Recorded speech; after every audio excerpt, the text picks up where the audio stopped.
Hey everyone, welcome and welcome back to my channel. So here is my another lecture. So हमारा आज का lecture है introduction to the nursing management of BSc nursing fourth year, आपकी management का first chapter. So let's start. So we are going to start with the definition of management. So management is the art of doing things through and with the people in formally organized group. यानी कि management क्या है, एक ऐसी art है जिसमें आप work करते हो लोगों के लिए और लोगों के साथ, ठीक है, एक इनफॉर्मली ऑर्गेनाइज्ड ग्रुप में. सेकेंड कॉन्सेप्ट क्या है आपके मैनेजमेंट का, ठीक है. देखिए कॉन्सेप्ट जो है मैनेजमेंट का वो फिक्स नहीं होता है, ठीक है, वो चेंज होता रहता है टाइम और कंडीशंस के हिसाब से, ठीक है. तो जो कॉन्सेप्ट होता है मैनेजमेंट का, उसका काम क्या होता है, उसको हम इंटीग्रेशन में यूज़ करते हैं हमेशा और अथॉरिटी में यूज़ करते हैं, ठीक है. तो अलग अलग ऑथर्स हैं जिन्होंने अपने हिसाब से कॉन्सेप्ट बताए मैनेजमेंट के. पहला कॉन्सेप्ट है आपका फंक्शनल कॉन्सेप्ट, ठीक है. इस कॉन्सेप्ट के अकॉर्डिंग क्या होता है कि मैनेजमेंट क्या है, जो आपका मैनेजर कर रहा है, ठीक है. मैनेजर क्या है, मतलब ये जो आपका जिसने आपको ये फंक्शनल कॉन्सेप्ट दिया था वो थे Louis and Allen George, R Terry, Henry Fayol etcetera. ये लोग इस कॉन्सेप्ट को फॉलो करते थे, ठीक है. और भी फंक्शनल कॉन्सेप्ट दिए थे अलग अलग लोगों ने. जैसे लुइस एंड एलन ने क्या बोला था कि जो मैनेजमेंट है वही, कि जो मैनेजर कर रहा है वो मैनेजमेंट है. हेनरी फेयोल ने बोला था कि मैनेजमेंट क्या है कि आपको सबसे पहले फॉरकास्ट करना है, प्लान करना है, उसके बाद ऑर्गेनाइज करना है, फिर आपको कमांड देनी है और फिर आपको कोऑर्डिनेट करना है एंड देन आपको कंट्रोल करना है. जैसे कि हम कोई भी एक इवेंट करते हैं, सबसे पहले हम उसका फॉरकास्ट लेते हैं, यानी कि एक, ठीक है, हमें इस डेट को कुछ ऐसा इवेंट करना है, फिर हम उस हिसाब से प्लानिंग करते हैं उसमें कि हमें क्या क्या करना है, ठीक है. उसके बाद हम उसको ऑर्गेनाइज करते हैं, ठीक है, कि आप ये वर्क करेंगे, आप ये वर्क करेंगे, आपने ऑर्गेनाइज कर दिया. उसके बाद आप कमांड करते हैं, ठीक है. उसके बाद आप कोऑर्डिनेट करते हैं कि आप और जो भी आपका पार्टनर है वो उस हिसाब से काम करे, और उसके बाद आप उनको कंट्रोल करते, एक सुपरविजन में लेते हैं, ठीक है. तो ये कॉन्सेप्ट दिया था हेनरी फेयोल ने. फिर second is your universal concept. Universal concept में क्या है कि जो मैनेजमेंट है वो यूनिवर्सल है, यानी कि हर जगह मैनेजमेंट होता है, ठीक है. मैनेजमेंट यूनिवर्सल के सेंस में क्या है कि ये कोई भी चीज़ हो, कोई भी चीज़ हो, ठीक है, चाहे वो सोशल हो, चाहे वो रिलीजियस हो, चाहे वो बिजनेस हो या इंडस्ट्रियल हो, कहीं भी हो, मैनेजमेंट हर फील्ड में यूज़ होता है. इवन आपके घर पे भी मैनेजमेंट होता है, इसलिए इसको यूनिवर्सल कॉन्सेप्ट कहा गया है, ठीक है. तो जो इस कॉन्सेप्ट को फॉलो करते थे हेनरी फेयोल भी इस कॉन्सेप्ट को फॉलो करते थे, मैगिनसन और थियो हियमन, ठीक है. हेनरी फेयोल के अकॉर्डिंग क्या था कि मैनेजमेंट एक यूनिवर्सल एक्टिविटी है, ठीक है. ये हर तरीके की ऑर्गेनाइजेशन में आपको देखने को मिलेगी, चाहे वो आपकी सोशल ऑर्गेनाइजेशन हो, चाहे आपकी रिलीजियस ऑर्गेनाइजेशन हो, चाहे बिजनेस या कोई इंडस्ट्रियल ऑर्गेनाइजेशन हो.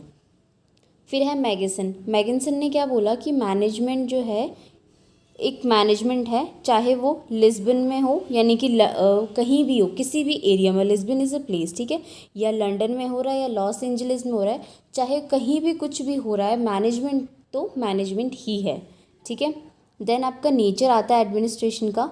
सो जो एडमिनिस्ट्रेशन का नेचर होता है वो आपका होता है यूनिवर्सल होता है, हॉलिस्टिक होता है, इंटेंजिबल होता है, कॉन्टीन्यूअस होता है, गोल ओरिएंटेड होता है, social and human, dynamic, creative और इनोवेटिव. सो नाउ एडमिनिस्ट्रेशन क्या होता है बेसिकली कि आप जो वर्क कर रहे हैं आप उसमें लोगों को गाइडेंस जो प्रोवाइड करते हैं, दैट इज़ और एडमिनिस्ट्रेशन. यानी कि आप जो आपका लेवल है आप उस हिसाब से उन लोगों को गाइड कर रहे हैं कि आपका जो एक कॉमन गोल है वो अचीव हो सके, दैट इज़ योर एडमिनिस्ट्रेशन. तो जो आपका एडमिनिस्ट्रेशन होता है ये प्रोसेस इंटेलेक्चुअल होता है, सोशल डायनामिक होता है और क्रिएटिव होता है और कॉन्टीन्यूस चलता रहता है, ठीक है.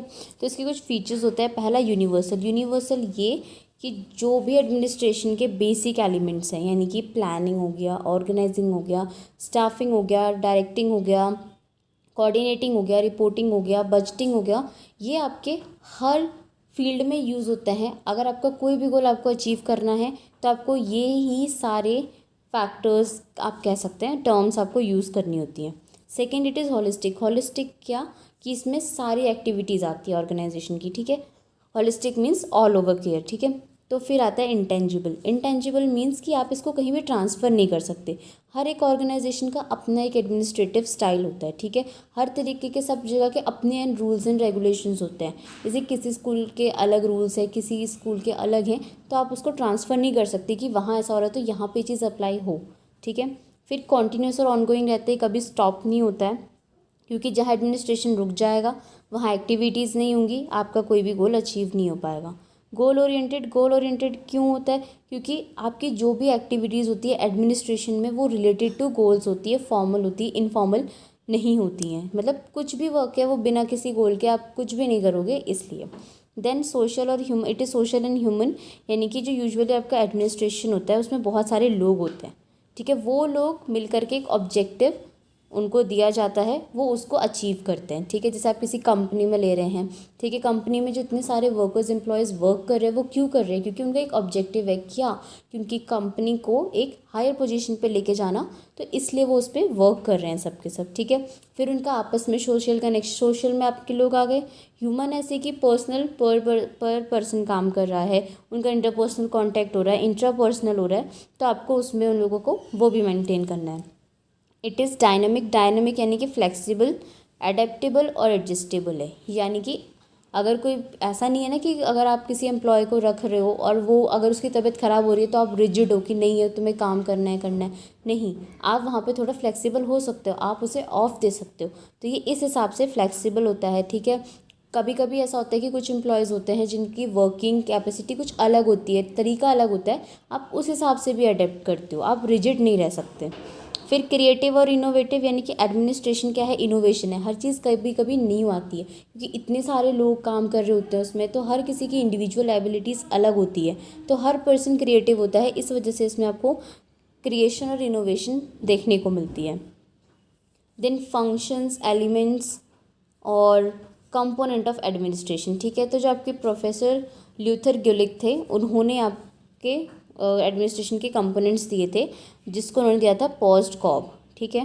Post P stands for planning. Planning में क्या है कि आप एक ब्रॉड आउटलाइन बनाएंगे, ठीक है, कि क्या क्या चीज़ें करनी है, कौन से मेथड्स आपको अडॉप्ट करने हैं ताकि जो आपका गोल है वो कंप्लीट हो जाए।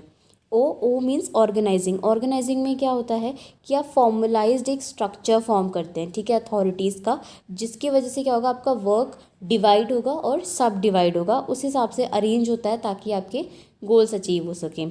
देन एज फॉर स्टाफिंग में आप क्या करते हैं, जो आपका पूरा पर्सनल है, ठीक है, जो भी ये फंक्शन कर रहा है, आप उसको एक स्टाफिंग प्रोवाइड करते हैं कि वो काम कर रहे हैं, ठीक है, बट आपको उन्हें एज अ स्टाफ मेंबर लेना होता है इसमें। फिर D for stands for directing. इसमें क्या है, आप डिसीजंस बनाते रहते हैं, ठीक है। डी फॉर डायरेक्टिंग यानी कि आप डिसीजंस बनाते हैं और उन्हें अप्लाई करते रहते हैं ताकि जो आपके गोल्स है वो अचीव हो सके, ठीक है। सी मीन्स सी ओ कोऑर्डिनेटिंग, ठीक है। ये सबसे ज़्यादा इम्पॉर्टेंट एस्पेक्ट होता है क्योंकि अगर आपके और आपके एम्प्लॉयज़ के बीच में या अदर पर्सनस के बीच में अगर कोऑर्डिनेशन नहीं होगा तो क्या होगा, ओवरलैपिंग और कॉन्फ्लिक्ट की कंडीशन अराइज हो जाएगी। Then R stand for reporting, ठीक है।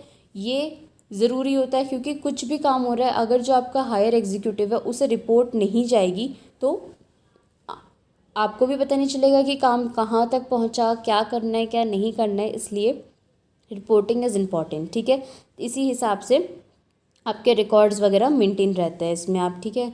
फिर B stands for budgeting. Budgeting क्या है कि जब तक अच्छा बजट नहीं होगा, आपके कोई भी आप प्लानिंग कर रहे हैं, कंट्रोल कर रहे हैं, अकाउंटिंग कर रहे हैं, वो सक्सेसफुल नहीं होगा।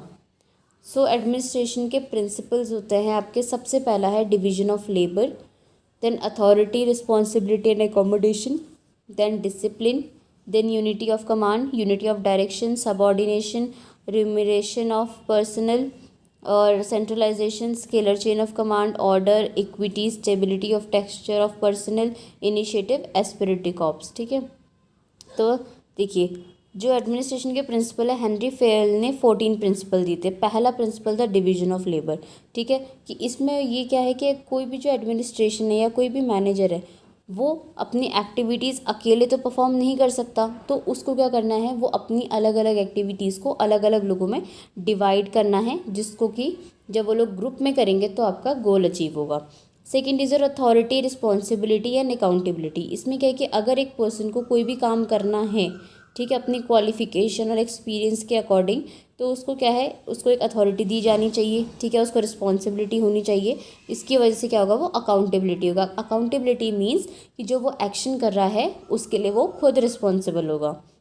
Third is your discipline. Discipline में क्या है कि आपने ऑब्जेक्टिव बना लिया, आपने डिवीजन भी कर लिया, बट अगर आपका डिसिप्लिन नहीं है आप गोल अचीव नहीं कर सकते, ठीक है। इसलिए हर चीज़ में रूल्स रेगुलेशन नॉर्म्स डिकॉम वगैरह आपको रखने होते हैं। Than unity of command. Unity of command में क्या है कि कोई भी ऑर्गेनाइजेशन में जो सबऑर्डिनेट्स होते हैं उनको एक सुपरविजन के लिए पर्सन रखना होता है, सो दैट कि वो अकाउंटेबल हो उनके एक्शंस के लिए, वो उन्हें डायरेक्शन प्रोवाइड कर सके। Than unity of direction. Unity of direction में क्या है कि सुपरवाइजर डायरेक्शन देता है, वो बताता है आपको ऐसे अब करना है, ये काम करना है, आप ये कर चुके हैं, आपने ये नहीं किया, ये काम सुपरवाइज़र का होता है। फिर subordination of individual interest to the organisational interest. इसमें क्या आता है कि जो आपका जो नैरो सेल्फिश इंटरेस्ट होता है वो आपको ओवरकम करना चाहिए, ताकि आप क्या करोगे, सबके लिए सोच पाओगे। कि आप सिर्फ अपने लिए सोचने लगे तो आप नहीं कर पाओगे।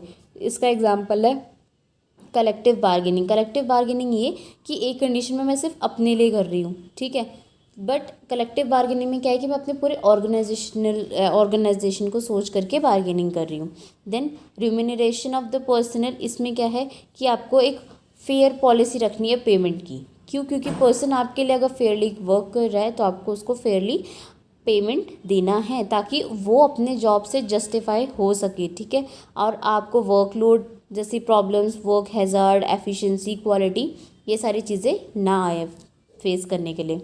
Then centralisation. सेंट्रलाइजेशन में क्या होता है कि आपके जो अलग अलग लेवल पे मैनेजर्स होते हैं, अथॉरिटीज़ होती है, उसमें आपको अलग अलग वो दिया जाता है, यानी कि अलग अलग लेवल पे मैनेजर्स होते हैं, उनको उस हिसाब से अथॉरिटी प्रोवाइड की जाती है।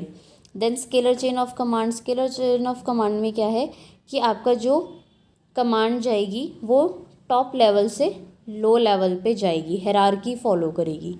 फिर आता है ऑर्डर। ऑर्डर क्या है कि जो भी आप ऑर्डर में क्या है कि जो एडमिनिस्ट्रेशन होता है वो प्रॉपर होना चाहिए, स्टाफ का सिस्टमेटिक अरेंजमेंट होना चाहिए, मटेरियल्स का अरेंजमेंट अच्छा होना चाहिए, सप्लाईज होनी चाहिए, इक्विपमेंट्स होने चाहिए उस हिसाब से जिस हिसाब से आपके जॉब डिपार्टमेंट के स्पेशलाइजेशंस हैं।